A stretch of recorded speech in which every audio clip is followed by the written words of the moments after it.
मकर राशि 3 महीने की 10 बड़ी भविष्यवाणी जिसे सुनकर आप भी चौंकने वाले हैं।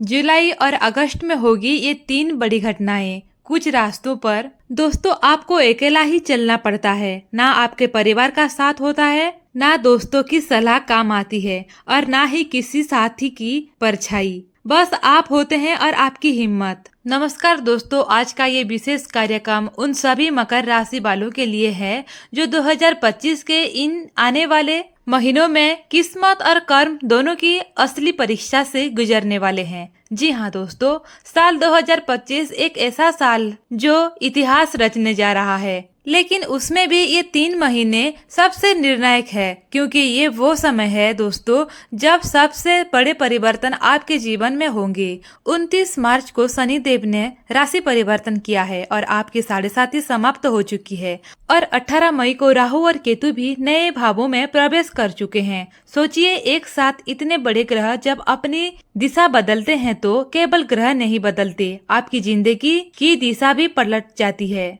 आज हम जानेंगे कि मकर राशि के लिए ये 3 महीने कौन से मोड़ लेकर आने वाले हैं। क्या मिलेगा, क्या छूटेगा, क्या रिश्तों में आएगा उजाला, फिर करियर में होगा कोई बड़ा निर्णय। लेकिन दोस्तों उससे पहले एक बात जानिए, शनि की 7.5 का अंत कोई चमत्कार नहीं होता। ये कोई ऐसी घटना नहीं है कि एक बटन दबा और सब ठीक हो गया। शनि की 7.5 समाप्त होना एक यात्रा है जो धीरे धीरे आपके जीवन में रोशनी भरती है। पहले आपके मन को हल्का करती है, फिर आपके कर्मों में स्थिरता देती है और अंत में आपके भाग्य के दरवाजे खोलती है। तो अगर आपने पिछले कुछ वर्षों में संघर्ष झेला है, पारिवारिक उलझनों से गुजरे हैं, मानसिक तनाव ने आपको थका दिया है, तो अब समझ लीजिए वक्त बदल चुका है। धीरे धीरे लेकिन निश्चित रूप से आपको उसका फल मिलने वाला है। तो दोस्तों बने रहिए इस वीडियो में, क्योंकि अब मैं आपको विस्तार से बताने जा रही हूँ कि जुलाई और अगस्त 2025 मकर राशि वालों के लिए कैसे बनेंगे सबसे निर्णायक, सबसे चमत्कारी और सबसे रहस्यमयी महीने। और हाँ, ये भविष्यवाणी जन्म राशि यानी चंद्र राशि पर आधारित है। तो चलिए दोस्तों अब शुरू करते हैं मकर राशि के 3 महीनों की 10 सबसे बड़ी सच होने वाली भविष्यवाणियाँ।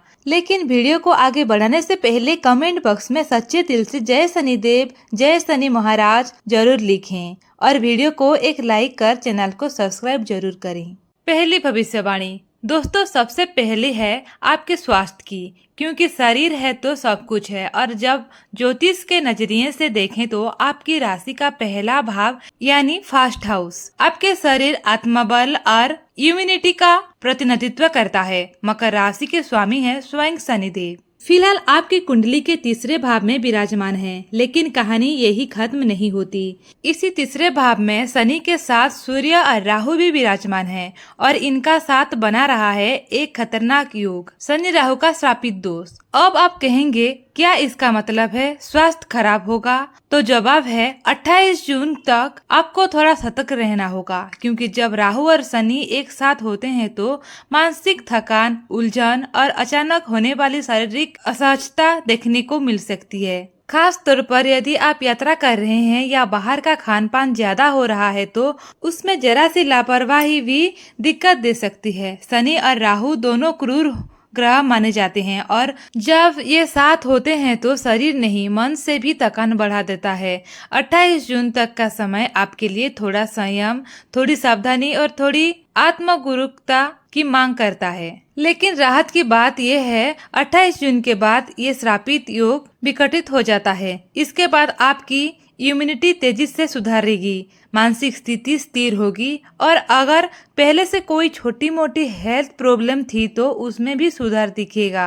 दूसरी भविष्यवाणी में बात करते हैं उन ग्रहों की जो आपके जीवन की दिशा को पूरी तरह बदलने वाले हैं। जी हाँ दोस्तों, 2025 का समय सिर्फ आम दिन नहीं है, ये है ग्रहों के महापरिवर्तन का समय। सबसे पहले बात करते हैं शनिदेव के परिवर्तन की। 29 मार्च 2025 को आपकी 7.5 खत्म हो चुकी है। याद कीजिए वो समय जब 7.5 के दौरान शनि ने आपके जीवन में स्वास्थ्य संबंधी समस्याएं, मेडिकल खर्च और कई बार तो कर्ज और कोर्ट कचहरी जैसे मामलों से आपको उलझाए रखा। ऐसा लगता था जैसे जिंदगी ठहर गई हो और मन बार बार यही पूछता था मैं कब बाहर निकलूंगा। लेकिन अब शनि का ये महापरिवर्तन आपको उस अंधेरे गलियां से रोशनी की ओर ले जाने वाला है। अगले 3 महीनों में आप देखेंगे कि जो मानसिक तनाव और अशांति बनी हुई थी वो धीरे धीरे कम होने लगेगी। जो जिम्मेदारियां बोझ लगती थी अब उसमें स्पष्टता और संतुलन आएगा। अब बात करते हैं देव गुरु बृहस्पति के महापरिवर्तन की। मकर राशि वालों, बृहस्पति आपके कुंडली के 6ठे भाव में प्रवेश कर चुके हैं, जहां वो अगले पूरे 1 साल तक रहेंगे। लेकिन सिर्फ बैठेंगे नहीं, देखेंगे भी। आपकी कुंडली के 3 सबसे महत्वपूर्ण भाव, दूसरा भाव वाणी, परिवार, धन, 10वां भाव कर्म और करियर, 12वें भाव विदेश, व्यय और स्पिरिचुअल यात्रा। तीसरी भविष्यवाणी दोस्तों, तीसरी भविष्यवाणी है भाग्य की। आपके भाग्य भाव के स्वामी है बुध, जो अप्रैल में आपके तीसरे भाव में है। इसलिए मैं कहूंगी जून का महीना बहुत ज्यादा सपोर्टिव नहीं रहेगा। इस समय आपको भाग्य से ज्यादा अपने कर्म पर भरोसा रखना होगा। लेकिन जैसे ही बुध स्थान बदलते हैं तो आपका भाग्य सक्रिय हो जाएगा। 25 जून के बाद का समय आपके लिए बहुत अच्छा रहेगा। आप जो भी काम करना चाहें उसमें प्रयास करें, भाग्य साथ देगा। चाहे कोई नई शुरुआत करनी हो, बड़ा निवेश करना हो या कोई चीज खरीदने हो। दोस्तों, जुलाई और अगस्त आपके लिए बहुत पॉजिटिव रहेगा। अगर आप प्लान कर रहे हैं कुछ बड़ा करने का तो जुलाई अगस्त में पूरा फोकस और हिम्मत लगाइए। चौथी भविष्यवाणी मित्रों, चौथी भविष्यवाणी है आपके वैवाहिक जीवन की। हर बार कहता हूँ, आज भी कहूंगी, सप्तम भाव यानी 7th हाउस आपके दाम्पत्य जीवन, जीवन साथी और वैवाहिक संबंधों का प्रतिनिधित्व करता है। इस भाव का स्वामी है चंद्रमा और आपकी राशि के स्वामी है शनिदेव। अब शनि और चंद्रमा दोनों का स्वभाव बिल्कुल अलग होता है। चंद्रमा हर 2.25 दिन में बदलते हैं, मन के कारक माने जाते हैं। वहीं शनि धीमी चलने वाले जिम्मेदारियां और स्थिरता के ग्रह हैं। और इसी अंतर के कारण मकर राशि वालों में अक्सर लाइफ पार्टनर से वैचारिक मतभेद, मिसअंडरस्टैंडिंग या भावनात्मक दूरी देखी जाती है। पांचवी भविष्यवाणी है आपकी शिक्षा की, आपकी पढ़ाई की। अगर आप विद्यार्थी हैं या फिर किसी सरकारी नौकरी की तैयारी कर रहे हैं तो ये समय आपके लिए बहुत महत्वपूर्ण है। आपकी कुंडली में 5वां भाव शिक्षा का होता है और वहाँ बृहस्पति देव विराजमान है, जो ज्ञान, समझदारी और गहरी सोच का प्रतीक है। इसका मतलब आपके पास इस समय टैलेंट भी है और फोकस भी। 5वां भाव के स्वामी है शुक्र, जो अभी आपके तीसरे भाव में उच्च के होकर विराजमान है।